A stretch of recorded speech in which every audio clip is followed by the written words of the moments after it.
9 сынып оқушысымын. Жалпы ақындық өнер сізге қайдан келді? Менің көздеп отырған нәрсем негізі басқа нәрсе. Біз қазақпыз, халық мұңы, жақсы жандар, қарым-қатынас атты өлеңдерінен басталады. Сіздің музаңыз кім? Әрбір ақын жайдан жай өлең жазбайды. Мотивацияны қайдан алдыңыз жалпы? Мінсіз, мықты. Жұрт сіздің өлеңдеріңізді, ақындық қасиетіңізді қалай қабылдады? Немесе қалай қабылдап жатыр? Өлеңге қоғамдағы болып жатқан оқиғалар аз болсын. Ақынмен кездесу, көрісу мүмкіндігі берілсе, ол қай ақын болушы еді және не сұрар едіңіз? Қайырлы күн, құрметті көрермендер, сіздермен бірге тізгінде мен Жақсылық Зейнегүл. Бүгін біз ерекше бір сұхбат ұйымдастырғалы отырмыз. Бүгінгі біздің қонағымыз жас ақын, бірнеше аудандық жарыстардың жүлдегері, 9 сынып оқушысы Мейірбек Бейбарыс. Қош келдіңіз. Сіздің шығармашылығыңыз туралы білуге асықпыз. Алдымен өзіңізді кішігірім қысқаша таныстырып өтсеңіз. Мен осы 168-ші мектеп гимназиясының Қасыл Қатықбаев атындағы 9 сынып оқушысымын. Өзім осы Алматы қаласында дүниеге келдім. Енді нақтылап айтып өтсеңіз, жалпы ақындық өнер сізге қайдан келді? Шығармашылық жолыңыз қандай өлең жолдарынан бастау алды? Мен бір нәрсе айтып берейін. Кішкентай кезімде қағазға болсын, шимақтап 4 жол жазғаным бар. Соның менің ақындық қабілетімнің әкемнен дарығанын осы жерден белгілі болады.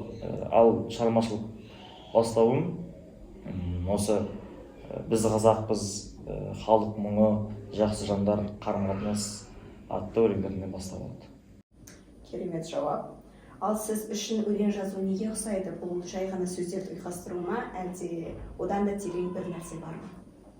Өлеңде өте терең нәрсе бар, өйткені әрбір ақын жайдан жай өлең жазбайды. Мен де өзімде бір оқиғаға байланысты немесе әр адамға осы үлгі өнеге болсын деп, яғни керекті деректі жақсылап ала алсын деп, сол туралы өлең жазамын. Әр ақын енді жайдан жай өлең жазбайды деп ойлаймын. Қалай ойлайсыз, өлең жазу үшін қандай орта керек? Бәлкім тыныш орта немесе керісінше шулы орта сізге шабыт береді ме?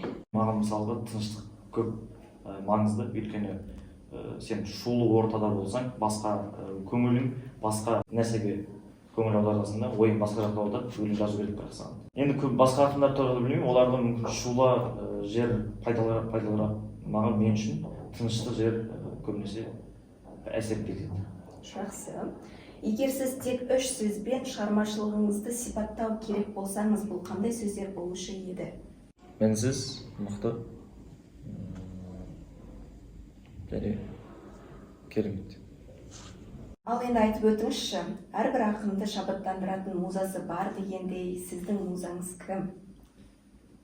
Ол әзірге жоқ. Осыған дейін муза туралы өлеңде шығып жүрген кезде, демек сол уақытта болған деген сөз. Әзірге жоқ.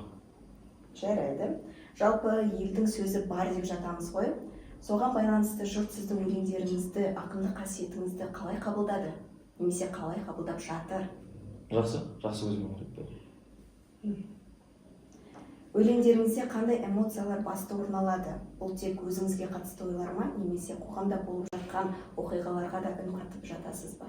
Өлеңге қоғамдағы болып жатқан оқиғалар аз болсын, эмоцияларымды өлеңге көп саламын. Керемет. Келесі сұрағымызға көшсек, бұл сұрақта кішігірім болашаққа үңілетін боламыз. Сізді болашақта көпшілік қалай тануы мүмкін деп ойлайсыз? Яғни сіздің жеке шығармашылық жолыңыз қандай болмақ? Менің көздеп отырған нәрсем негізі басқа нәрсе. Ақындық қабілетім ол жай ғана бір бөліп қана болып болады. Негізі мамандығым. Мүмкін әлі негізі ол шешілген жоқ. Мүмкін дубляж актері болуым мүмкін журналист болуым да мүмкін. Бірақ бұл ақындық қабілет нақты мамандық болмайды. Бір ғана тек қана хобби дейміз. Шығармашылық жолыңызда қандай қиындықтарға тап болдыңыз? Сол кезде не көмектесті? Мотивацияны қайдан алдыңыз жалпы? Бұл көп кездеседі, менде тақырыпқа байланысты ғой.